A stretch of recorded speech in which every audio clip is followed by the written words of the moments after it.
Facts about life in ancient Rome. Gladiator blood as medicine. Some Romans believed that the blood of gladiators had medicinal properties. It was thought to cure epilepsy and was sometimes consumed as a remedy. Urine tax. Emperor Vespasian imposed a tax on the collection of urine, which was used for various purposes such as tanning leather and laundering clothes. The tax was so infamous that public urinals were named Vespasiani in his honor. Latrines and sponges. Public latrines in Rome were communal and lacked privacy. Instead of toilet paper, Romans used a sponge on a stick, which was shared and rinsed in a bucket of water. Fire hazard. Rome was prone to fires due to its dense urban population and the use of wooden buildings.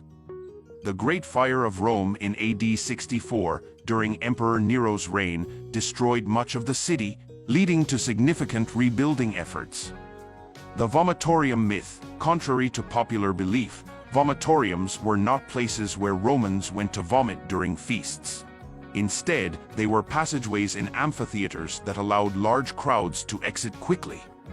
Bread and circuses. To keep the populace content and distracted from political issues, Roman emperors provided free grain and spectacular games. This practice, known as bread and circuses, kept the masses entertained and less likely to revolt.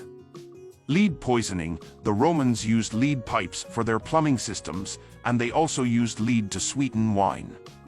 This exposure likely caused widespread lead poisoning, affecting their health and behavior. Exotic animals in the Colosseum. Romans imported wild animals like lions, elephants, and giraffes for gladiator games.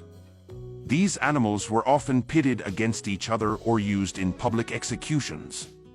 Extreme wealth disparity. The wealth gap in ancient Rome was immense. The elite lived in opulent villas with lavish decorations, while the poor often lived in cramped, insulae apartment buildings that were prone to collapse and fire. Roman dentistry. The Romans had surprisingly advanced dental practices.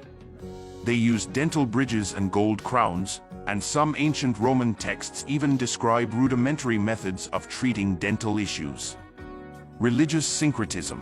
Romans were highly tolerant of different religions and often incorporated gods and practices from conquered territories into their own pantheon. This religious syncretism helped maintain control over their vast empire.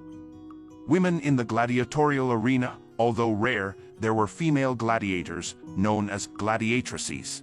They fought in the arena and were subject to the same brutal conditions as their male counterparts. Roman roads. The Romans built an extensive network of roads, over 50,000 miles, across their empire. These roads facilitated trade, military movements, and communication. Emperor worship. Some Roman emperors were deified after their deaths and worshipped as gods. Temples were built in their honor, and they became part of the state religion. Catacombs. Early Christians and Jews used underground burial places called catacombs. These labyrinthine networks of tunnels also served as secret meeting places for religious worship. Thanks for watching. Don't forget to like, share, and subscribe.